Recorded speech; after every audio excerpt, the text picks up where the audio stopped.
पश्चिम बंगाल के दक्षिण 24 परगना जिले के जयनगर में एक बच्ची के बलात्कार के बाद उसकी हत्या कर दी गई और यह मामला इस वक्त अब तूल पकड़ने लगा है। बीजेपी नेता भारती घोष ने कहा कि इस मामले में आरोपी से ज्यादा पुलिस जिम्मेदार है। नाबालिग लड़की के लापता होने के बाद उसके माता पिता मदद के लिए पुलिस स्टेशन गए, लेकिन एफआईआर दर्ज नहीं की गई।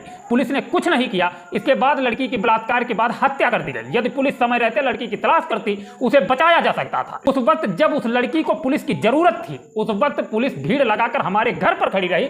उसे यहां रहने के बजाय आरोपियों की तलाश करनी चाहिए थी। पश्चिम बंगाल के राज्यपाल सीबी आनंद बोस ने ममता सरकार पर निशाना साधते हुए कहा कि समय पर कार्रवाई न होने से बलात्कार के मामलों में बढ़ोतरी हो रही। उनकी यह टिप्पणी जयनगर कांड के बाद आई है। उन्होंने कहा समय पर कार्रवाई न होने के कारण रेप केस बढ़ रहे हैं। आरजीकर मेडिकल कॉलेज और अस्पताल में हुई वारदात को पश्चिम बंगाल सरकार द्वारा ठीक से न संभालना राज्य में इसी तरह की जघन्य घटनाओं को बढ़ावा दे रहा है। सरकार को यह समझना चाहिए कि समय पर एक टांके से 9 टांके बच जाते हैं। मौजूदा सरकार के रहते ऐसी घटनाओं को रोकना मुश्किल प्रतीत होता है। इस वारदात के सामने आने के बाद शनिवार को गुस्साए लोगों ने स्थानीय पुलिस चौकी में आग लगा दी। परिसर में मौजूद गाड़ियों में जमकर तोड़फोड़ करते हुए पुलिस कर्मियों पर पथराव किया। लोगों का आरोप था कि पुलिस ने इस मामले में त्वरित कार्रवाई नहीं की। पुलिस का कहना है कि एक आरोपी को गिरफ्तार कर लिया गया है। पुलिस सूत्रों के मुताबिक आरोपी शख्स ने अपना गुनाह कबूल कर लिया। उसने पूछताछ में पुलिस को बताया कि वो पिछले दिनों से बच्ची को आइसक्रीम खिला रहा था, उससे दोस्ती करने की कोशिश कर रहा था।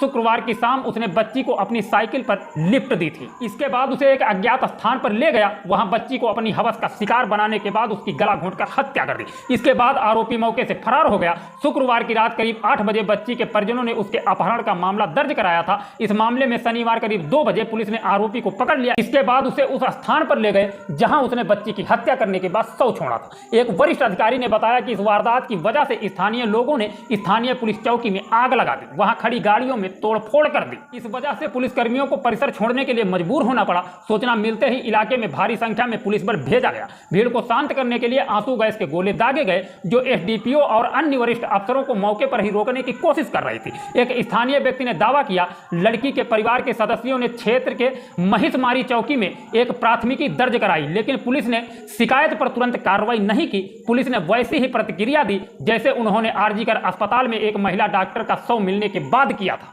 ग्रामीणों ने कहा कि जब तक इस जघन्य कांड के सभी आरोपियों को गिरफ्तार नहीं कर लिया जाता और उनको सजा नहीं मिल जाती, तब तक आंदोलन जारी रहेगा। उन लोगों के खिलाफ भी कार्रवाई की मांग की गई है जिन्होंने कार्रवाई में देरी की है। यदि पुलिस ने तुरंत कार्रवाई की होती तो पीड़ित लड़की को बचाया जा सकता था। हालांकि पुलिस ने कहा कि शिकायत मिलने के तुरंत बाद एक आरोपी को गिरफ्तार कर लिया गया। एक पुलिस अधिकारी ने कहा, शुक्रवार रात 9 बजे एफआईआर दर्ज करने के बाद पुलिस हरकत में आई। शुरुआती जांच के बाद शनिवार सुबह एक आरोपी को गिरफ्तार कर लिया गया। इस मामले की जांच जारी है। हम मृतक के परिवार के साथ हैं। पुलिस चौकी पर आगजनी और सभी महत्वपूर्ण दस्तावेजों को नष्ट करने में शामिल लोगों की पहचान की जाएगी। उनके खिलाफ संबंधित धाराओं में केस दर्ज करके कार्रवाई भी की जाएगी। ने खदेड़ दिया। वो स्थानीय लोगों को शांत करने के लिए मौके पर गए थे। लोगों ने उन पर पुलिस का समर्थन करने का आरोप लगाया। इसके बाद विधायक गणेश मंडल ने कहा कि वो क्षेत्र के लोगों की शिकायत और गुस्से को समझते हैं, लेकिन उन्हें कानून अपने हाथ में नहीं लेना चाहिए। पुलिस से इस मामले की गहन जांच और आरोपियों के खिलाफ कार्रवाई का अनुरोध हम करते हैं। खैर, इस घटना से हम लेना चाहेंगे इजाजत। मिलेंगे नेक्स्ट वीडियो में। अपना ख्याल रखना, अपने परिवार का ख्याल रखना। जय हिंद, जय भारत।